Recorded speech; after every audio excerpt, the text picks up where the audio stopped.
The wind howled across the silver valley as new students gathered before the river that shimmered like liquid moonlight. It was said that this river, the river of purification, washed away all human desires. Those whose hearts were heavy would feel unbearable pain. Those consumed by greed, jealousy, or ambition were instantly eliminated. It was the first and most brutal test to enter the Celestial Magic Academy, the greatest academy on the continent. Among the students stood Lyra, a petite, quiet girl with wide eyes and trembling hands. She had waited her whole life for this moment, yet now her feet felt heavier than steel. She watched as the first bold student stepped into the water. Immediately. Aya! The boy screamed, collapsing to his knees as the river struck his skin like burning acid. His face twisted, his body convulsed, and within seconds, the river spat him out onto the bank. Eliminated. A horrified silence fell. Then another student tried. And another. Each one shook violently in agony, faces pale, voices breaking. The river didn't allow even a moment of mercy. Lyra swallowed hard. If they're suffering this much, will I even make it halfway? Everyone grew stiff with fear. No one dared to step forward again. Until a tall young man walked past the trembling crowd. His steps were calm, steady, almost lazy. His name was Aaron, a mysterious boy whose eyes were too clear for someone his age. Without hesitation, he stepped into the river.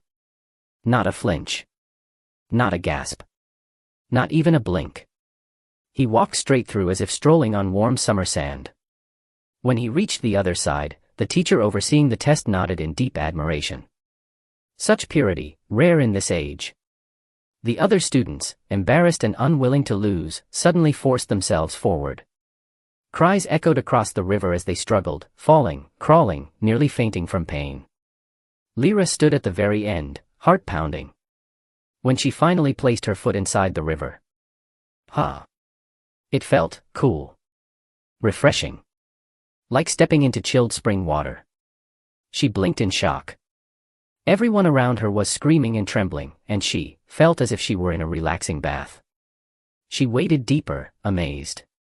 The water swirled around her ankles like a playful breeze. She giggled softly, splashing it with her hands.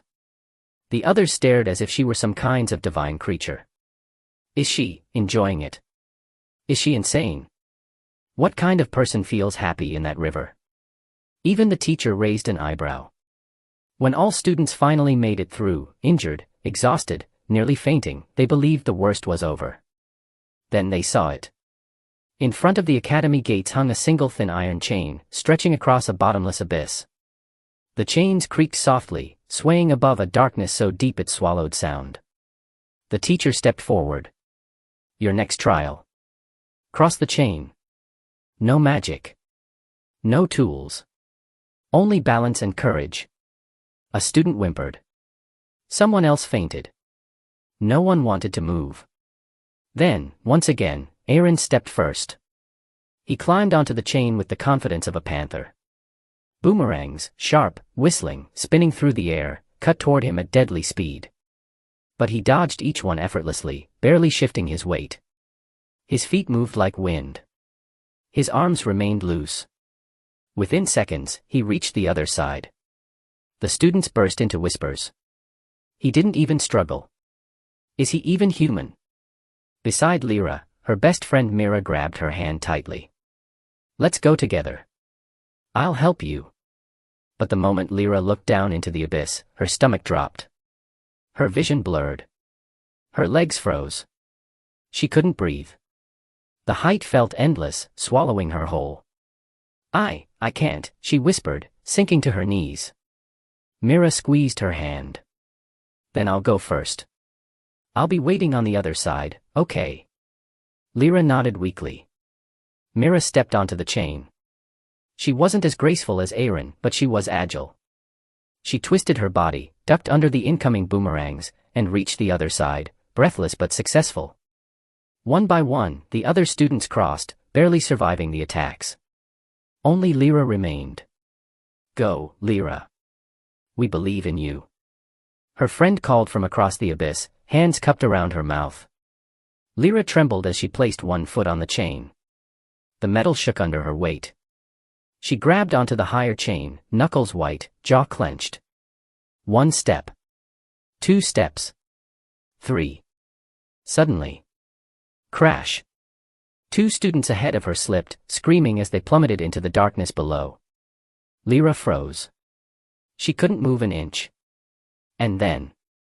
Swish, tang. A boomerang sliced through the air.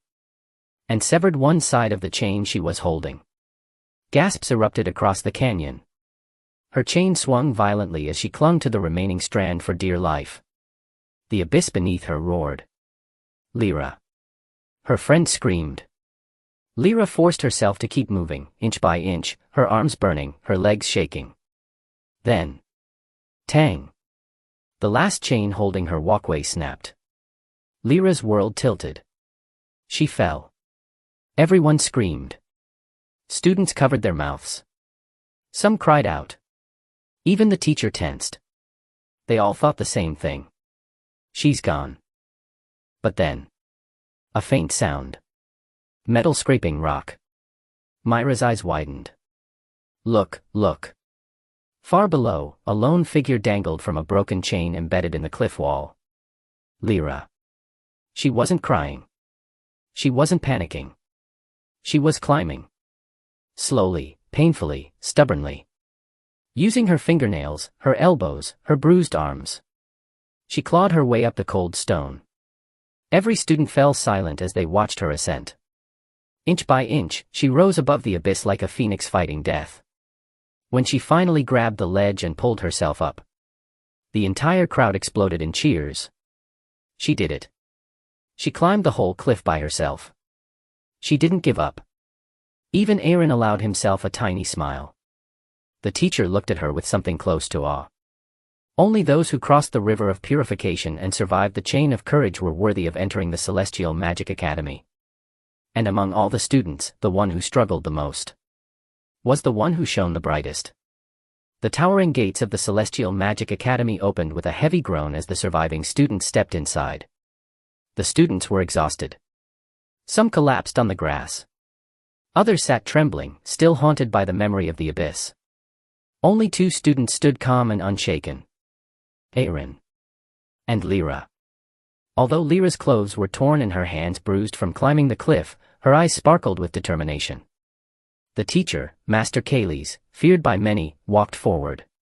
His white hair floated as if carried by silent wind. Listen closely, he said. Those who survived today's tests have proven 2 things, purity and courage. He paused, letting his sharp gaze sweep across the students.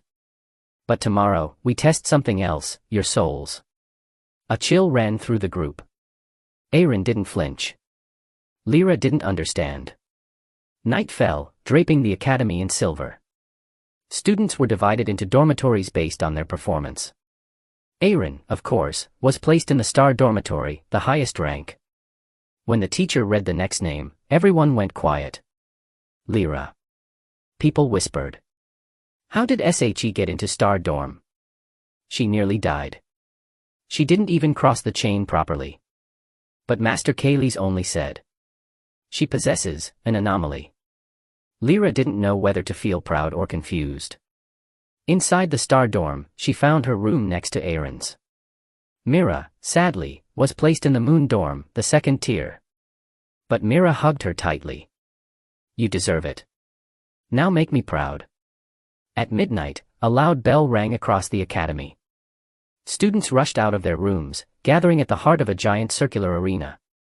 In the center stood a massive mirror, taller than a house, glowing with swirling silver fog. Master Kayles raised his staff. This is the mirror of revelation. It shows the true nature of your soul. If the mirror rejects you, you are expelled. Immediately.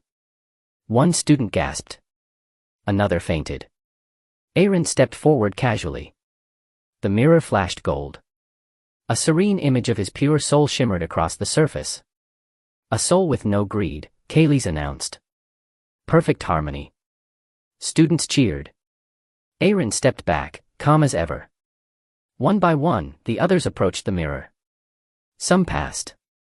Some cried. Some ran away screaming as their dark desires showed horrifying illusions. Then, Lyra. Her name echoed like a drumbeat. She walked forward, heart pounding. The mirror hummed with strange energy. Students leaned in, curious. The moment she touched the surface. Boom. A blast of white light burst out. The mirror didn't show an image. It shattered. The entire academy gasped. Pieces of glowing silver glass flew into the air like stars scattering across the night. Lyra stumbled back, terrified. I didn't mean to. I didn't do anything. Master Cayley stared at her, stunned. This mirror has existed for 3,000 years, he whispered. Only one other has ever broken it. Who? A student asked. Cayley slowly turned to Lyra. The first headmaster of this academy, the most powerful mage in recorded history. Silence. The air grew cold. Mira, shaking, whispered from the crowd, does that mean? Lyra is like him. She is not like him, Cayley said. Her soul is beyond the mirror's capacity to judge. Students stepped away from her, confused, amazed, afraid. Lyra's legs trembled. I don't understand. Aaron suddenly stepped forward, eyes locked on her. You're not ordinary, he said quietly. Are you even human? The students gasped. Lyra blinked at him, feeling her chest tighten. I don't know. That night, Lyra couldn't sleep. The river hadn't hurt her. The chains hadn't broken her spirit. The mirror had shattered before showing her soul. Nothing made sense. She wandered through the academy gardens, lost in thought, until she heard footsteps behind her. Aaron. He leaned casually against a pillar, watching her with those impossibly clear eyes. You're scared, he said. Yes, she admitted. Good. Fear keeps your soul grounded. He stepped closer. Whatever you are, it's waking up. Lyra hugged her arms around herself. I don't want to be different. Aaron looked at her, expression unreadable. You don't get to choose that. She shook her head. Why aren't you afraid of me? A faint smile touched his lips. Because I already knew. Lyra froze. Knew what? That you're not just pure. He leaned in, voice quiet. You're empty. Her heart slammed in her chest. Empty. No desires. No ambitions. No greed. Nothing for the river to wash away. That's why you felt no pain. Lyra stepped back. That's impossible. Everyone has desires. Not you, Aaron whispered. Your soul is blank. As if written by fate, Master Cayley's appeared behind them, his white robes glowing in the moonlight. Lyra, he said gravely. The headmaster wants to see you. Alone. Her breath caught. What for? To determine, Cayley said slowly, whether you are a blessing to this academy. Or a threat that must be sealed. The headmaster's chamber was ancient, lit by floating blue flames. The headmaster, a tall, ageless man with silver eyes, studied Lyra in silence. Minutes passed. Then he finally spoke. You have something no one else in this world possesses. Lyra swallowed. What is it? A soul untouched by desire, he said. Untainted by emotion. A soul that cannot be manipulated. Lyra's voice trembled. Is that bad? It is dangerous, he replied. For you cannot be predicted. Controlled. Bent. Or broken. Aaron stepped into the room, surprising her. He bowed to the headmaster. Let me protect her. Lyra stared at him. Protect me. Aaron held her gaze. You're the only one who passed every trial without breaking. The academy needs you. The headmaster nodded slowly. So it is decided. He raised his staff. Lyra, from this night onward, you are no longer a regular student. Light swirled around her. You are the chosen soul of the Celestial Academy. Her fate was sealed. Her path irreversible. Her power awakening. Aaron stepped beside her. Your journey, he whispered, is just beginning. And deep in her heart, Lyra felt it. A faint pulse. The first spark of desire. Not for power. Not for glory. But something much simpler. She wanted to understand who she truly was. And that desire alone was enough to change everything. Lyra's days at the Celestial Magic Academy changed overnight. Since the shattering of the Mirror of Revelation, rumors followed her everywhere. She has no desires. She climbed the cliff like destiny carried her. Is she even human? The more they whispered, the more Lyra wanted to hide. But her responsibilities only grew. She trained under the headmaster directly, something unheard of. The academy believed she might become their strongest mage, or their greatest danger. Her friend Mira remained her anchor. Aaron remained her shadow. But something darker was brewing. One evening, the headmaster summoned Lyra and Aaron to a sealed chamber beneath the academy. Its walls were lined with ancient runes pulsing faintly. "This is the oldest prophecy we possess," the headmaster said, pointing at an enormous stone tablet. A single line of glowing text read, "When the desireless soul awakens, the sky shall split, and the world shall choose between rebirth or ruin." Lyra stepped back. "Why is my soul in a prophecy? I never asked for this." The headmaster's voice was heavy. "You were born with the one thing nothing in this world can corrupt, a blank soul. Pure, unshaped, and unlimited." Aaron added quietly, "Because anything blank can become anything." The weight of their words crushed her chest. She didn't want power. She didn't want fate. She just wanted a normal life. But destiny rarely cared what one wanted. 1 week later, chaos struck. The sky tore open like shattered glass. A monstrous black rift pulsed above the academy, spreading darkness across the continent. Students ran. Teachers fought. But nothing could stop it. It was as the prophecy foretold. A creature emerged, vast, shapeless, dripping with shadows, its voice 1,000 whispers. Desireless soul. It pointed toward Lyra, who stood frozen in terror. "You. Complete. Me." Master Kaylee shouted, "Lyra. Don't listen, its voice feeds on emptiness." But it was too late. The creature lunged. Aaron moved faster than thought, grabbing Lyra and pulling her behind him. "Stay behind me. No matter what." He summoned blazing white magic, striking the monster, but the shadow only laughed, absorbing the attack. It was invulnerable. Because the rift creature fed on human desires, the very thing Lyra lacked. The academy began collapsing. Students screamed. Everything plunged into chaos. Lyra trembled. "If it came for me, then I'm the reason this happened." "No," Aaron said firmly. "You're the only one who can end it." "How?" Lyra cried. "I don't have any power." Aaron's eyes softened for the first time. "You do. You just don't know what your soul wants yet." The rift creature unleashed a wave of darkness toward the academy. Aaron stood in front of Lyra, shielding her. His legs shook, but he refused to move. Why would you protect me like this?" she whispered. "Because," he said through clenched teeth, "I desire for you to live." The word struck her. Desire. Human desire, weak, painful, dangerous, yet Aaron embraced it for her. Tears burned Lyra's eyes. She had never felt this emotion before. Fear. Hope. Attachment. Warmth. A single whisper formed in her heart. "I want to protect them." The moment she acknowledged her first desire, her soul ignited.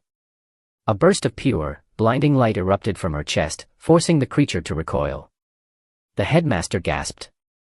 A desire born from selflessness, the rarest magic of all. Lyra stepped forward, no longer trembling. Light rippled around her like wings. The creature screamed. "Desire corrupts you." "No," Lyra said softly. "It completes me." She lifted her hand.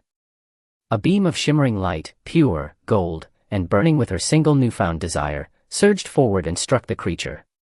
The shadow twisted, shrieked, cracked, and shattered into nothing. The rift above the academy sealed itself, leaving only quiet, peaceful night. Lyra fell to her knees, exhausted. Aaron caught her before she collapsed. "You did it," he said gently. I didn't do it alone, she whispered. The academy was damaged but safe. Students and teachers gathered around Lyra with stunned expressions. She saved us. Her desire wasn't destruction, it was protection. She has a hero's soul. Master Kales bowed his head deeply before her. For thousands of years, we feared the desireless soul. But you have proven the prophecy wrong. You chose rebirth over ruin. Lyra looked at the people around her, her friend, her fellow students, even the teachers who once doubted her. For the first time, her heart felt warm. She smiled. I'm not desireless anymore. Weeks later, during the academy's rebuilding ceremony, the headmaster approached her. You now have two paths, he said. Leave the academy and live as an ordinary girl, or stay, train, and become the protector this world desperately needs. Lyra looked at Aaron. At Mira. At the students cheering her name. She knew her answer. I will stay, she said. Not because the prophecy forces me, but because it's what I want. Aaron's lips curved into a rare smile. Then your journey truly begins. Lyra took a deep breath, facing the sunrise above the rebuilt academy. She was no longer the girl who felt nothing. Not the girl who feared tests, rivers, chains, or destinies. Not the girl with a blank soul. She was Lyra. A girl who discovered her first desire. And built a new destiny from it. Please like, share, comment, and subscribe.